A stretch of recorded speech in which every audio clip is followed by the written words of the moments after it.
Hello and welcome to this edition of the Global Markets Encounter.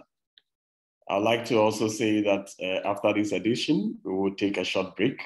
So we'll come back on the 29th of September with the GME and to also introduce to you the season in East Africa.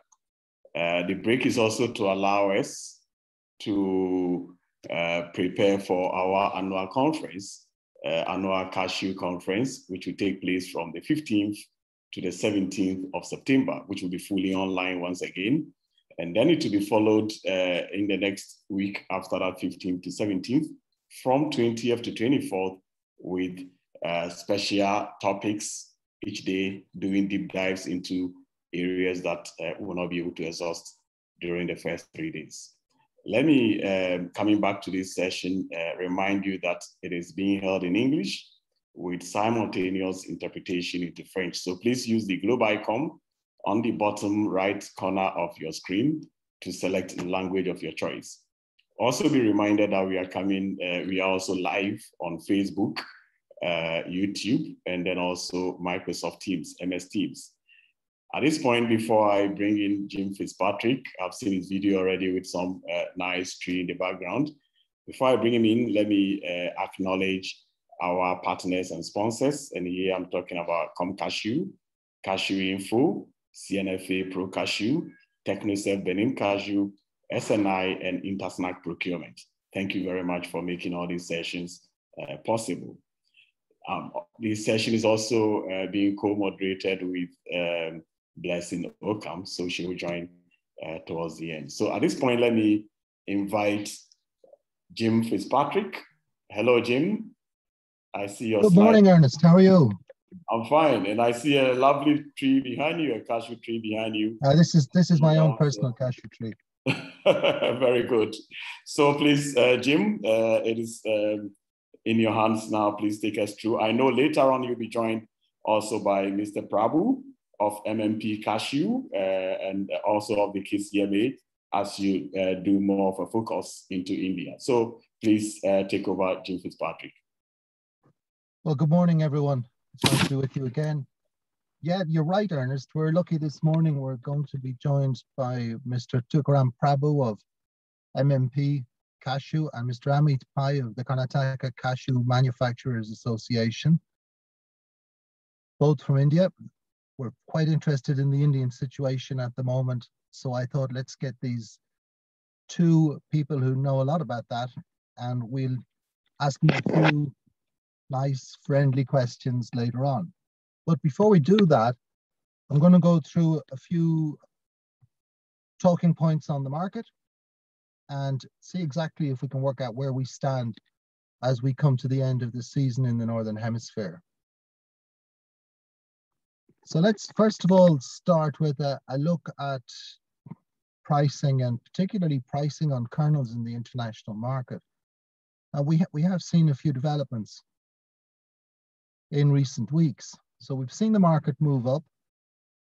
Certainly it's moved up a little bit in the last 10 days, 2 weeks since we were last with you in Vietnam, and it remains firm in India. It remains firm in West Africa. Kernels buyers, I can't say kernels buyers are hugely active, but there certainly is a little bit of activity. So one of the points to note is that West African 320s are still making the premiums they've been making for the last couple of months. But the market in Vietnam on pricing is in a broad range, depending on the quality of the processor, depending on the shipping position, and of course, depending on food safety and certification. So let's try and put this in some context. Well, first of all, if we look at our prices, we're looking at prices in the range of 310 to 345, incredibly wide, depending on where you are. But we're looking at the major markets. So let's look at Vietnam in the high teens at the moment. So the market's now steadily over the 2-year average, in the middle of the range. So the lowest price was $2.75 that we saw back in May and August 2020. And if we go further back to September 2019, The highest in the last 2 years was 335. So we're in between. And in fact, if you look at the market has actually been above the 2-year average for some time. I am going to say that period, short period, after the holidays in February, early March in Vietnam seems to have just been a strange aberration. It may well have had more to do with the price of RCN when Vietnamese processors came back from their holidays and essentially crashed the price back by about 25 cents in an afternoon. So we're over the 2-year average. Pieces continue to move up. Splits are not as volatile, they seem to have established a level, let's say. But smaller pieces appear to be finding some good buying interest. And of course, the availability of pieces is limited because the availability of processing is limited, and the 320s are really relatively well sold. If we try and put that in the context of the longer period, and we look back over the last 5 years, we can see that the market appears to be emerging from this enormous slump after the, well, what can you say, after the craziness of 2017 and early 2018. And if we look at it, I think that the market now is probably in a similar way to where it was back in January of 2020, just before the pandemic broke on the world, at a time when people thought that prices would start to move up. Let's have a look at some of the talking points on kernels. Well, first of all, we know prices have moved up. Are they too high? And I don't think so. I mean, if we look at the trends in demand from $2.75 to as high as $5 a pound, demand has remained strong. Prices have been relatively steady. I mean, by the standards of the cashew business, prices have been reasonably steady for about 3.5 years in a range of plus or minus 9%. So I would say, no, prices are not too high. Costs have risen though, as we know, freight, containers, freight rates, causing an increase in cost for the buyer of somewhere between 25 and 30 cents a pound if they were to go and book a fresh container, assuming they could find one. But it's not limited to that. It's also terminals, trucks, trains, depending on where you are.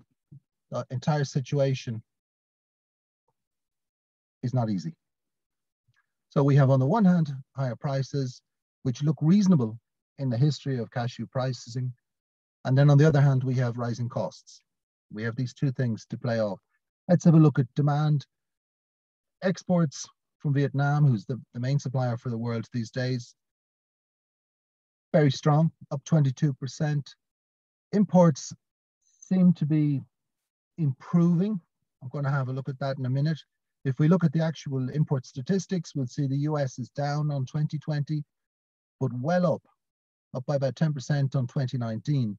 And I think I would rather judge the future of the market on what happened in 2019 than on what happened in the first half of last year. Similarly, in Europe, market slightly down on last year, but significantly up on the year before. Broken certainly in recovery. The discount of small pieces, I think from large pieces downwards actually, are at their lowest in 2 years. So that means that the price of brokens is as close to 320s as it has been at any time in the past 2 years. And we're in or around about the 5-year average on splits. So it seems that certainly there is a significant recovery on brokens. Let's have a little bit of a closer look at demand. And I'm going to look at the 4 main consuming regions, starting with India. And what we can see in India is that processing is getting back on track. I'll ask our guests from India to tell us a bit more about that shortly. We're seeing a somewhat recovery in demand and the question mark over whether or not, and indeed when, there will be a third wave.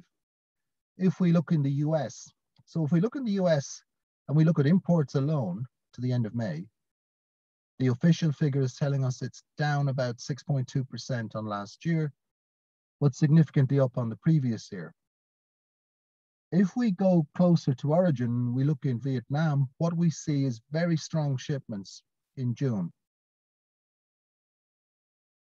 June shipments are almost double June shipments in 2020. So the question is there a catch-up going on? Are we about to see a surge of activity from the US market? Or is it a case of people finally deciding, let's get everything shipped, because the shipping issues, the freight, is not going to go away anytime soon. Plus, there may be a risk of further COVID outbreaks in Vietnam. Europe has a similar situation. Again, European shipments would be strong compared to 2019, but not as strong if you compare them simply to last year. I think it's very difficult to draw conclusions from the early part of last year. But again, if we look at shipments to the Netherlands, which is the main importing point in the European Union, shipments up 17% from Vietnam, less so into Germany, where they're up only 1.5%. I think in Europe, we're seeing strong demand. I think that the Euros, the football championship, probably supported demand. I think there is a catch-up, and I think there's strong underlying strength in European demand. If we look at the situation, and I think probably this is the real news in terms of demand, if we look at the situation in China, so we don't have, at least I don't have the actual official import figures for China at the moment, but I do have shipment figures from Vietnam, and that's telling us that shipments are up by a remarkable 64% on last year and even more on the previous year. And really, we need to start asking the question now, what is going on in cashews in China? Are we seeing, it's something that we kind of expected, possibly even feared a little bit. Are we seeing cashew kernels really take off in China? The statistics say we may be. Let's look at that closely for the rest of the year. Talking points in Vietnam. Well, at the moment in Vietnam, a huge talking point is the continued increase in COVID-19 cases. Vietnam is a country with relatively low levels of vaccinations, although they are addressing that now. There are some restrictions, mainly in areas of outbreaks, and we wonder whether or not there might be further restrictions to non-essential movement around the country. This could have a huge impact, of course. I mean, there is a risk there that processing would slow down, possibly exports would be reduced. We could see a slower movement of raw cashew nuts from the ports. All of this could in time reduce the supply of kernels, increase the value of kernels. And then we've got to start asking again, will this lead to further possibilities of contract default? And what would it do to RCN prices? If RCN can't move, if it's not being processed, how would that impact on prices for those balances left in Africa? And we do have to consider, in the context of Vietnam, but in the context of the market overall, we're looking at a situation at the moment where we have importers and roasters with fixed price contracts, fixed price sales, and fixed price purchases, of course. Their contracts generally don't have freight escalation clauses, the freight variation, if they've sold cost and freight or delivered. The freight variation is for the supplier, and they may have bought and sold at low prices. So in the event of problems, further problems and defaults from Vietnam, this could become a very serious situation in terms of the credibility of the sector and in terms of the well-being, financial well-being of some of the businesses involved. This needs to be watched carefully. We've seen RCN prices strengthening I mean, you know, at this time of year, we're coming to the ends of the crops. You would expect prices to strengthen a little bit. That's happened. I'm not saying that there is huge activity, but certainly asking prices are marked up. And that would be slightly exaggerated, of course, because not only are prices up, but in many origins, quality is slightly down again as we come to the end of the season. Generally, a pretty strong market on RCN right now. It does look as if it may strengthen further. Let's have a look in West Africa and see what's coming. Well, from Cote d'Ivoire, I'm starting to mark up my crop estimate a little bit. I'm thinking it's 850,000 tons plus, and maybe plus. And I'm saying this because we're looking at what's been shipped, somewhere between 500 and 575,000 tons. We're looking at what exited by truck illegally into Ghana, and we're looking at processing. So the crop must be larger. I estimate there's somewhere between 200 and 240,000 tons to ship. So it is really quite a good crop in Cote d'Ivoire, but the buying pattern this year has been different to that we'd normally expect. More about that a little bit later. Elsewhere in West Africa, Nigeria, the crop is slightly lower than expected. There would still be quite a volume to ship, about 100,000 tons. I feel that's going to come out it'll take time because of difficulties in the ports, but it is going to get shipped. And the quality in Nigeria is much better this year than it has been in previous years. Benin, the season has essentially come to an end. Ghana, much the same. If we look on Burkina Faso, same situation, stocks with processors, but otherwise low stocks, quality declining due to the end of the season. Mali, the same situation. More interesting in Guinea-Bissau, shipments are progressing. The harvest is essentially over. Looks to me as if the crop is about where it was last year. Through Bissau port, we will probably see something similar, maybe a little bit more than last year. And land border trade, the same thing. There is competition in Bissau right now between Indian and Vietnamese buyers for RCN, and they are seeing firmer prices.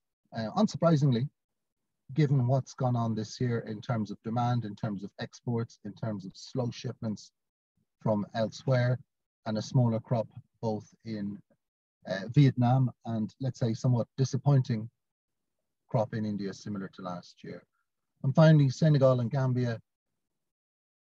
Looks like the harvests are good. These are not big cashew producing countries, but when we look at it, we can see in general the season is coming to an end.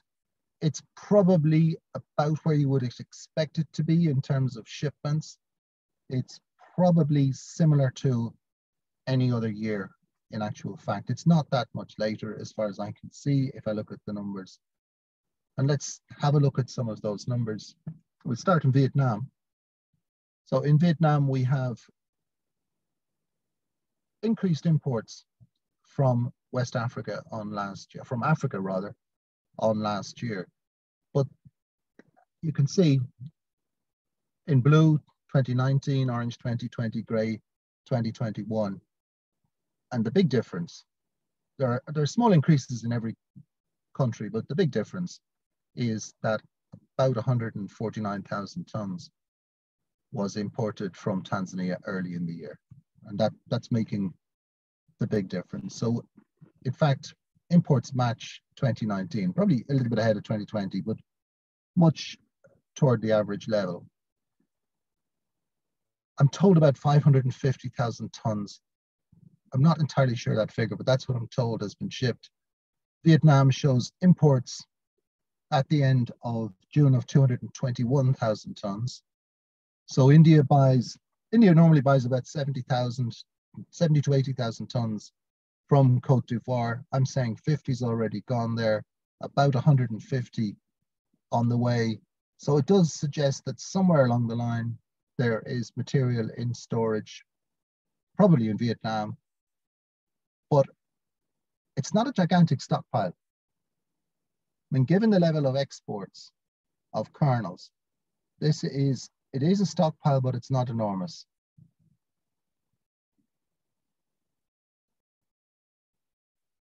We'll have a look at the situation in India. Indian imports of raw cashew nuts. You can see 2021 in the orange bars, and then the lines 2018, 2019, and 2020.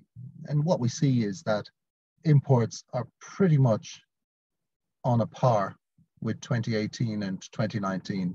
This is cumulative imports so far this year based on actual figures to the end of April and estimates for May and June. So it looks like imports are back on track after a slow start. You can see early in the year, the orange bars are generally below the lines. Now they're around the same level as the lines. The crop estimate I hear is about 650,000 tons. A little bit disappointing, perhaps, similar to last year. Demand is picking up in India. If India has a crop of 650,000 tons, that would suggest a similar volume of imports needed to last year, which means another 500,000 tons to be shipped. Question mark for processors, should they buy now? When would that material arrive? Would it arrive in the middle of the third wave? And if they wait, on the other hand, will Vietnam have bought up the remaining balances, particularly in countries like Guinea-Bissau? So for July-December 2021, I think that RCN supply and pricing will stay tight. I think that kernels will remain steady. I have believed throughout this year that kernels prices would move up. I haven't changed that opinion, and I think there's room for further increase in kernels prices. At the same time, there is a certain amount of, let's say, a limiter or a brake on kernels prices because of these high freight costs and fixed price contracts. And this causes a certain amount of risk and jeopardy for everyone in the industry, but particularly for importers and roasters. Question mark would be, and I see this question being asked indirectly in Vietnam, is it possible for the holders of RCN, and I would say there are probably fewer bigger holders of RCN now than in previous years, is it possible for them to squeeze the market? They would effectively be squeezing their own processors. Can that happen? Will it happen? And this is a big question over the next 3 or 4 months. We have to take into account the impact of COVID in Vietnam. We shouldn't overstate it. Vietnam is relatively lightly affected by COVID-19 compared to other countries. But as we've seen in other countries, when it starts, it tends to move along very quickly. And will that have an impact on factories, processors in Vietnam who managed throughout last year to keep going, and so far this year too? But it remains a question mark. In terms of demand, and indeed processing in India, the forecast third wave question is, will it happen? It seems likely it will, according to the scientists who know these things.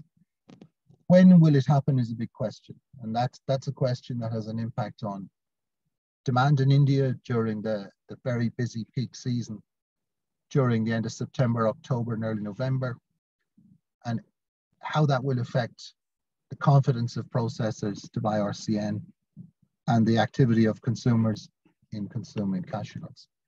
So we get to the middle of the year, still plenty of questions to be answered. The market does appear to be settling down a little bit. I don't think we're looking at a major shortage. The challenge is that the raw cashew nuts would be in the right place at the right time, and that the kernels market somehow maintains this growth in demand by making sure that prices stay within reasonable levels that we can work and develop over the long term. So let us go then to our guests.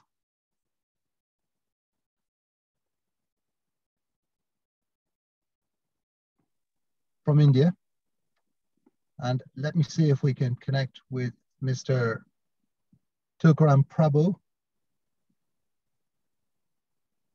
Good morning, Jim. Good morning. How are you? All good, Jim. How about you? Yeah, very good indeed, thanks. And we're also joined by Mr. Amit Pai of the Karnataka Cashew Manufacturers Association. Hi, Jim. Hi, good afternoon to you. Hi. So, gentlemen, we're very, very interested in the situation in India. India is the largest consumer of cashew nuts in the world, the second largest producer in 2021. We see the second wave of the pandemic receding. How is the cashew sector coping with the pandemic this year? Unlike last year we had a sudden lockdown, which was completely unplanned for all of us. And we had absolutely no clue on what was to happen. But this year, we were pretty much prepared for what is to come. So we had a lockdown for almost 1.5 months. But in spite of that, we were able to manage things better. And now that vaccines are pretty much available in India, we as a cashew industry, we have on our own provided vaccines to our labor. So that's an initiative that we as an industry have taken. So we are not waiting for the government to do it for us. We are proactively involving ourselves and getting it done. That is a really positive development. Yes, and in that sense, things are much better. But in some parts of the country, in some states, there is still COVID cases coming up. So in those sectors, the processing has reduced. So overall, if we consider Indian processing, I think there is a drop of about 25% in the processing capability. And what about demand? I mean, is demand returning to normal? How do you see that evolving in the coming months? Amit? Demand is, I'll take that. Jim, demand is coming back to normal. What happens is we Indians normally have a very short memory span. You know, all the pains of the lockdown and the COVID-induced issues, we've put it behind our back and demand is forging ahead. We estimate a very good offtake in the coming festive season, both for wholes as well as brokens. So brokens, what is happening is all the weddings and the festivities that got pushed off in the past 1.5 to 2 years are now being held at a frantic pace in India before any third wave comes up. So that has pulled up, created a good demand for brokens. Whereas for wholes, we are seeing a very conscious shift in the consumption pattern of kernels. What was earlier treated as a luxury item is now being treated as a health food and is being used as a replacement of all these junk table snacks otherwise used. So this is also very evident in the fact by the faster sales of smaller SKUs that are coming up. So we are seeing a fairly good demand to be slightly exceeding the supply capabilities of the industry this year. That would mean that, India, for anyone who's not aware of the position India plays in the world, India is the largest consumer of cashew nuts, uses wholes and brokens in every possible application that you can imagine. What really interests me in what you've just been saying is a switch from a luxury food to a healthy snack. That could accelerate long-term growth in demand. Definitely. And the process has already begun, wherein you see that very evidently in the sales that are coming and the way the sales are happening. It is showing that shift in the consumer demand there. That's interesting. But in terms of, I've been wondering for some time regard to the production in India. We haven't really seen an expansion in production, at least a fast expansion in production for some years. How do you see that? I mean, both in terms of this year, just the short-term impact of the pandemic, but also the longer-term trends in production in India? No, you are right, Jim. See, when you consider India as a whole, the production is more or less stagnant. But what is actually happening is the traditional areas which were growing cashews, in those places, the production is reducing, and there are new centers which are coming up. Overall, the production numbers are the same, but it's a good prospect for the future, wherein we see new states and even in the existing states, new areas coming up with cashew cultivation in a very big way. Right. And that, of course, takes time. Yes. So and this year in particular, COVID did impact the harvesting season. But as I mentioned earlier, in that also, the impact was much lesser than the previous year. So perhaps we could be optimistic on long-term production trends in India. Certainly, if consumption continues to rise as it has done over the last 10 years, more production is needed. Yes, of course. And from other, in some areas, we are seeing some farmers shifting from sugarcane and other commodities into cashews. That's interesting. So we are in fact seeing more of scientific cultivation than the traditional one.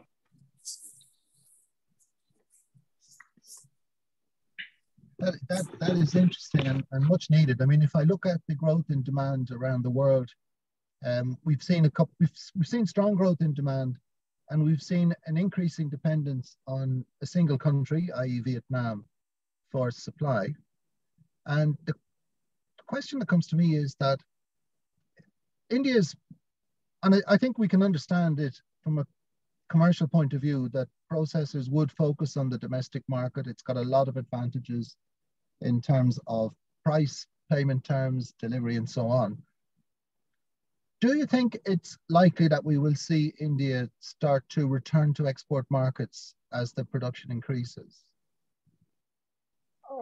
See, for most of us in India, Jim, it's been a family business which has been running over generations. Yes. So the shift from the traditional manual processing to a mechanized processing was taking time. Actually, it was a learning process for all of us. And in this process, there was a bit of ups and downs because of the quality deterioration and all these things. And now we can confidently say that, okay, we have come over all these things and on the verge of scaling up our processing. So I think in the days to come, India will be returning into the export markets as well in a big way. I think there's just a matter of time. Would welcome that. I mean, you know, with the high dependence on a single origin, there's always a risk. I mean, Vietnam has done a remarkable job in supplying cashew kernels to the world. But dependence on one origin is very high, and I think a lot of buyers would welcome that. I was concerned also that to see last year India lose ground in markets that I would expect where India had a preference, the Middle East market, Japan was another market. Yes. I presume India will focus on those markets first as exports start to grow again. No, see, as you already mentioned, a slight hindrance in this aspect is the booming domestic market of India. So which is attracting the processors first. So I think very soon when the prices start compensating or stabilizing, I think India will be back into all the export markets. Just for people who may not be aware, that the domestic prices in India are well above the world market price. And this is one of the reasons why processors tend to focus on their domestic market, and that's perfectly natural. Congratulations on the vaccine scheme for workers in factories. I think it makes business sense, but it's also a very good example of processors treating people who work for them very well. But, no, thank you, Jim. And see, we are pretty lucky that, okay, at least we are able to arrange for the vaccines. Yes, indeed. But turning to imported RCN, India is obviously a big buyer of raw cashew nuts from West Africa, from East Africa. What are the issues? We're talking, let's say, from the supplier's perspective. What are the issues for processors that you would like to see addressed, maybe of quality, logistics? What are the issues? What are the things that African suppliers could do better in terms of the supply of RCN? On this point, Jim, we would firstly like to congratulate Ivory Coast. In spite of having the biggest crop in the world, they have maintained the quality. So that's a big advantage, like the drying aspect, particularly in Ivory Coast, the way they take care, that's been a big blessing for the processors. And in comparison to even this year, we had moisture complaints on Ghana, initial shipments from Ghana. So I think that moisture aspect and the drying at the farmer level will definitely help the entire value chain, and in turn it will help the farmers to fetch a better price for their product. As also, yes. As also, see if I can give you the example of East Africa, wherein in Tanzania, there is a traceability aspect coming into picture, wherein we are able to buy cashews from a particular area, identifying the area. So based on our processing experiences, see, in Indian market, the kernel consumption is basically for raw kernels or plain kernels. It is not for the roasted cashews. So what concerns us more is the appearance, the color, the taste, and all these things. So if we are able to identify the area of the raw cashew which is coming to us, we will be able to pay better for the areas which will give us a better value in our domestic market. So traceability will be a big factor. Right. And presumably you'll reflect that in the prices that you pay. Yes, it will definitely over a period of time. Okay, and in fact, this year we have been seeing, there has been a preference for Benin origin seeds, but this year particularly, the difference between Ivory Coast and Benin when it came to seed prices was not much. And the reason for that has been the good work that has been done in Ivory Coast. So we're really talking about good post-harvest handling, good drying,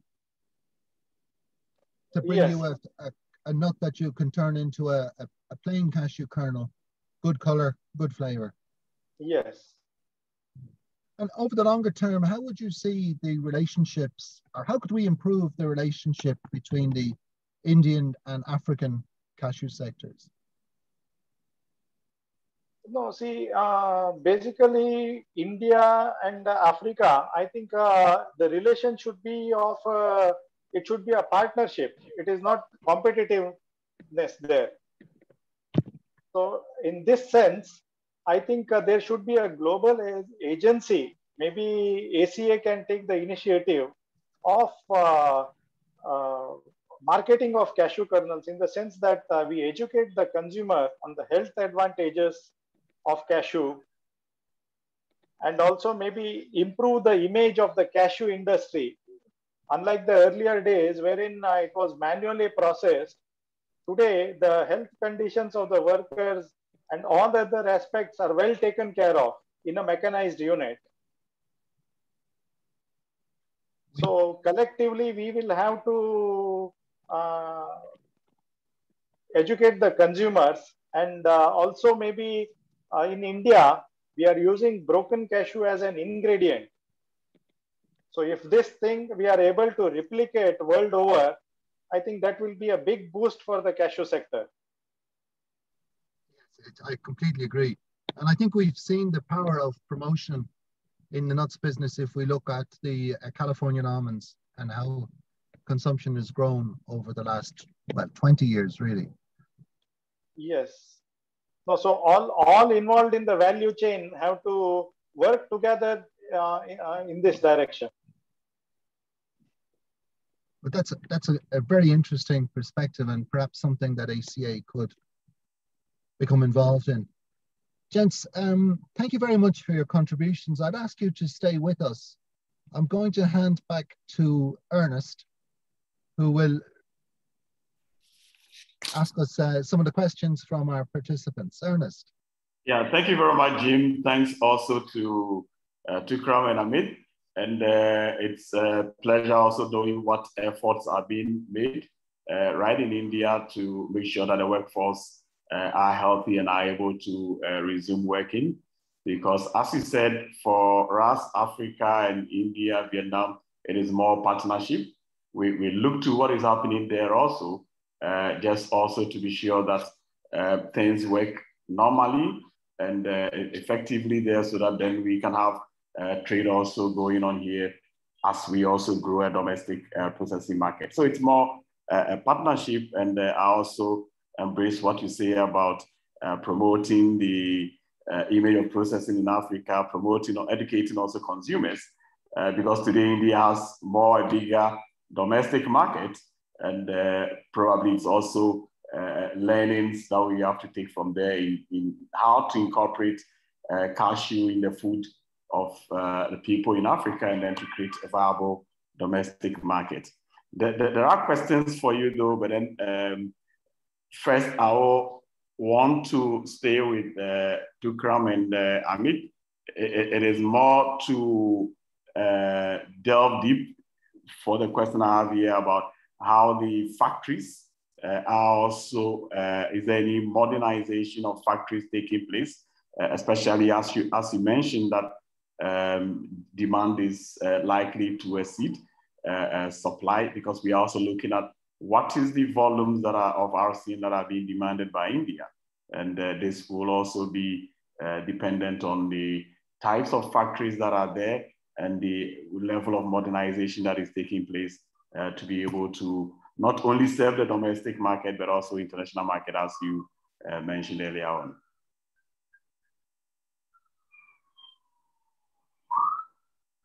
Yeah, Ernest, see, we in India, we represent the Karnataka Cashew Manufacturers Association.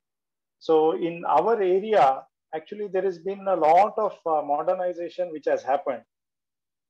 So just to give you an example, a unit which was processing about 3 tons a day manually, today does about 25 tons.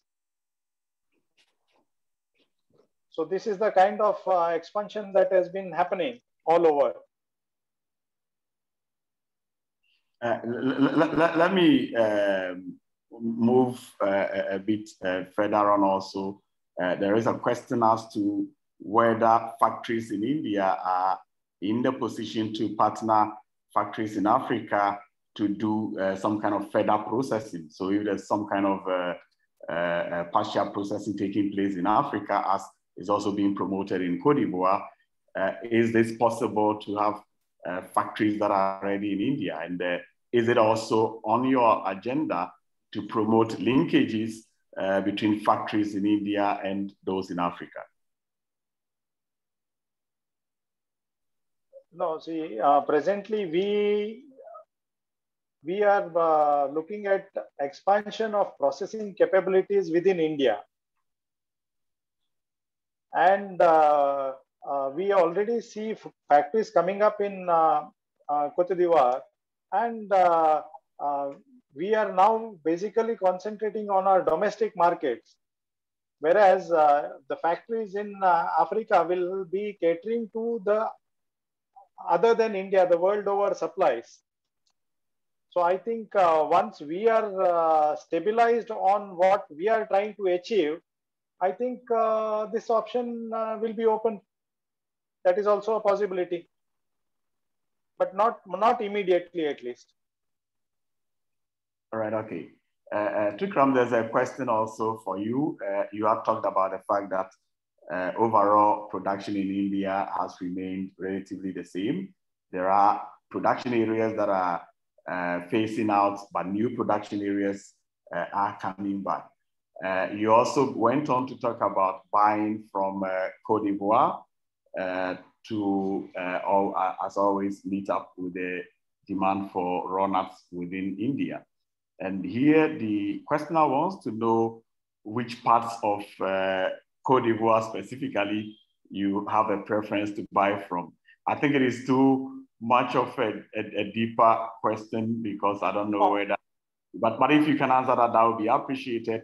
And then also what traceability systems are being used to ensure that you know where exactly you're buying from here. Presently, the thing is that we have been able to source raw nuts from a particular area in Tanzania. Okay. But that has not been possible for us in Ivory Coast. Okay. Can you explain better? In the sense that I can tell you, okay, 5 different areas in Tanzania, which is preferred for particular reason. But when it comes to Ivory Coast, all the different areas like your Katiola or Boake or Dabakala, all of it gets mixed and is exported to us. So we are not really able to identify which area is better for us. Yeah. So the question of we will have to do some trials on it. Okay. And then we can take it forward. Okay. So still the question of traceability is key for Africa to watch and to put up systems that allow you to even trace all the way to whichever point you are buying from. Yes. Very good. Now there is a question here. I think, Jim, you may want to address that one, even though also as you're buying, you could also tell by how much the increase in freight costs have also affected your operations. But Jim, the question is more, what are the underlying factors contributing for the high freight costs and also the magnitude of the increase? Of course, you talked about the fact that it's about 25 to $30 per pound, but then they want to know over the years, what is the magnitude of the increase and what the underlying factors are. And then, like I said, Tukram can also pick a bit of it in terms of how much it has impacted on processing costs within India. Well, I mean, let's put the underlying conditions on the freight market into the context. This is an issue for the entire world, for a globalized system. This is not just a cashew market issue. What we've seen, if you look at a chart on the last global markets encounter, you'll see a chart that shows freight rates worldwide skyrocketing in the last 18 months or so. The factors are slower movement of containers, disruption at ports, reduced capacity at ports. It is remarkable. They're estimating on any given day, there are 300 container vessels lying outside ports waiting for a berth at the moment. This has had a knock-on effect as economies have opened up again, particularly in the United States. There's a shortage of, not of trucks, but of truck drivers to bring the containers. There is a lack of capacity on rail services. And there are now even situations where shipping lines are forcing importers to discharge the containers at the port and reload onto another vehicle. All of this is adding cost, of course. The problem, you know, this is not the kind of problem that goes away quickly. This is a problem that will probably last. According to senior management in Maersk Line, they think there will be an impact of this until the end of 2022. I think that they're right. It won't be as severe as it is now. If we talk about the escalation in freight costs is almost, beyond belief. You're looking at freight rates at 20 times in some cases. Now, it will depend on the nature of the shipping, the nature of the relationship, any additional or existing contracting. But you're looking at rates at times 20 times higher than they would have been 2 years ago. And don't forget that shippers of ingredients like cashews are competing with exporters of high value items from Asia, items like televisions, computers, where the freight component is less significant than it is in a product like cashew nuts. So this is a severe impact. It's a long-term impact, and it's having knock-on effect in many different ways, both at the origins, which is mainly the problem is a problem in Asia, but also at destinations where shipping lines want the containers back as quickly as possible so they can get them back to Asia. And some people say that there is a certain amount of opportunism on the part of the shipping lines. I'm not so sure about that. I think this is a market that is fraught and a market that is not going to normalize anytime soon. Yeah, Tukram, so how has recent issues also impacted on processing cost in India? Yeah. Now the second leg of the question here. You mean the freight aspect? The freight aspect, and probably generally also COVID and the other related improvements to our issues. Yes. No, see, when it comes to the freight aspect, I think the shipments have been really slow from Ivory Coast. So we as processors have not been able to plan our production line. It's been a little difficult on that part. And when it comes to processing cost, because of the COVID, what we say, the protocols, actually on every aspect from the travel of the employees to the processing center and back home, all in every aspect, the costing has gone up.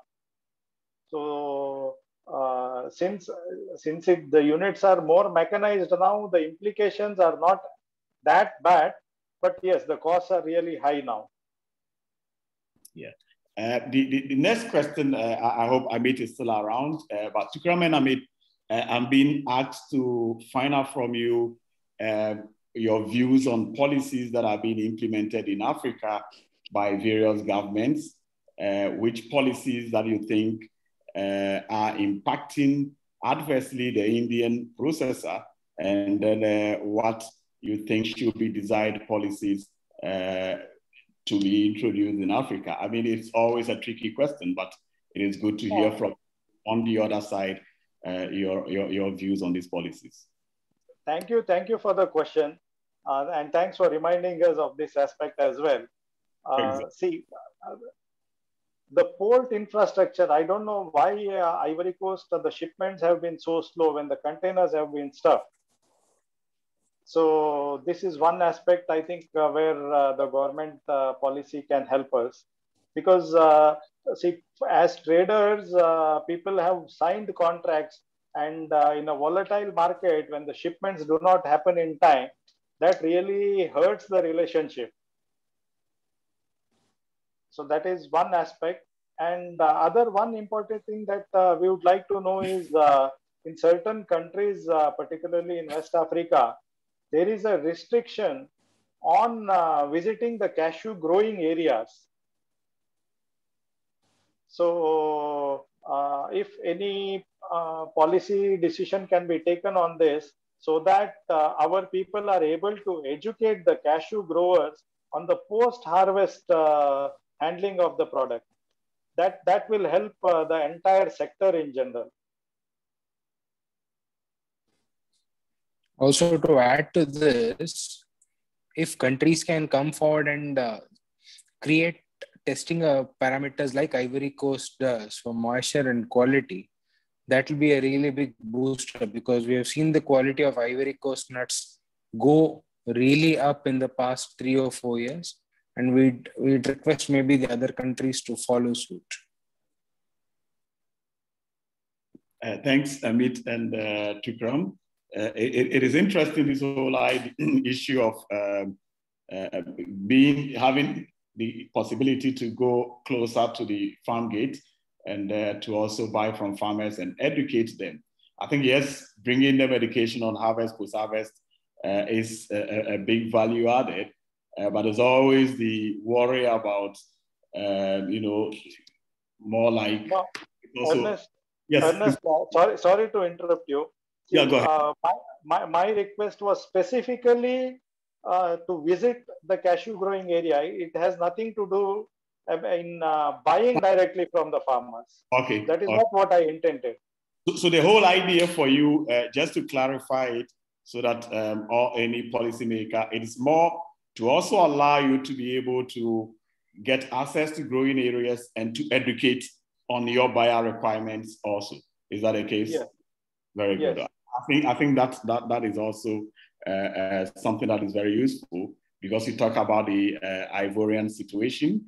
There, I believe they also don't allow too much of that access, but it is a state that is providing all this knowledge. But I think there's also the possibility to do more of collaborations with governments to make sure that governments are aware of your requirements, buying requirements and the rest, and so that it can go into the education that takes place in the growing areas. But I think it's a good point to note here.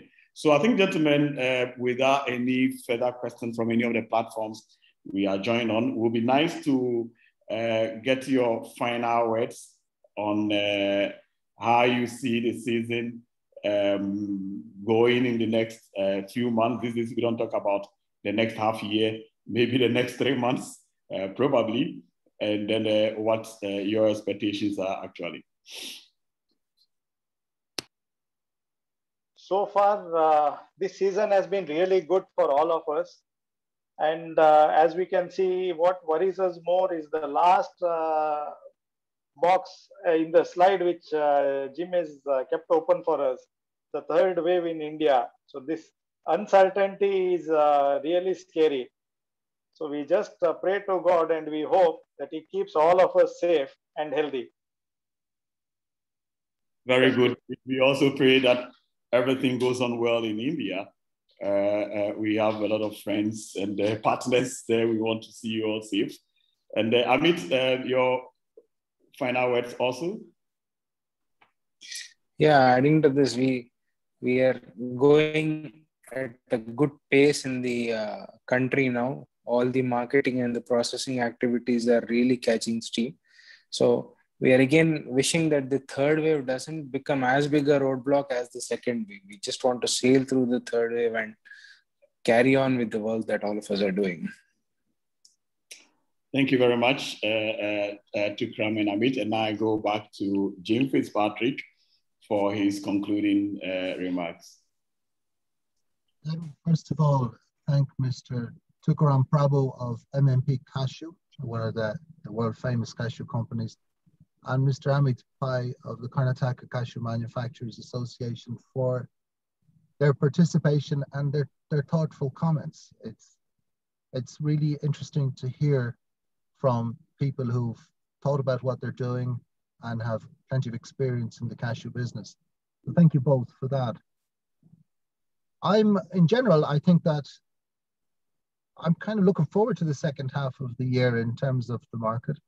I think that we see a fairly robust sector so far in the face of very difficult circumstances.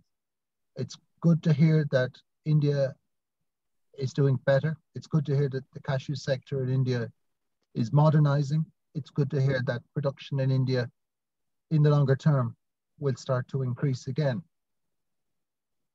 There are a lot of lessons for African exporters, I think, in some of the comments that were made. Quality of raw cashew nuts, post-harvest handling of raw cashew nuts matters. It makes a difference. Processors appreciate it, and that should be reflected in prices as time goes on. At the moment, I'm looking at a market that has a number of questions over it. Some of them COVID related, others related to a certain amount of opportunistic trading in difficult circumstances. I hope that the situation in Vietnam stays under control. And we should mention that Vietnam has had a very good record in managing the pandemic so far. I hope, as we all do, that India continues on a positive trend and that India doesn't suffer from the third wave in the way it did from the last wave. I think that's the key to that is vaccination. I think we're at an interesting turning point in the cashew business. Having come through a pandemic, and I think the sector will come through the pandemic quite well. Having come through that, the increases in demand, the increases in consumer interest, and in, as we've heard from India, diversification of uses and applications. If that happens elsewhere, we're looking to a very bright future for the cashew sector. So I would say to members of ACA, processors in Africa, hold tight, keep believing. This opportunity is coming your way. And thanks very much to our contributors and to everyone who's contributed in the first half of the year to the GME. It's very much appreciated. Thank you very much, Ernest. And thank you very much. It has also been 11 sessions this year, and it is so highly appreciated. And thanks to all our interveners, particularly to Karam and Amit, who have been with us today. And to all our precious participants, we say a big thank you.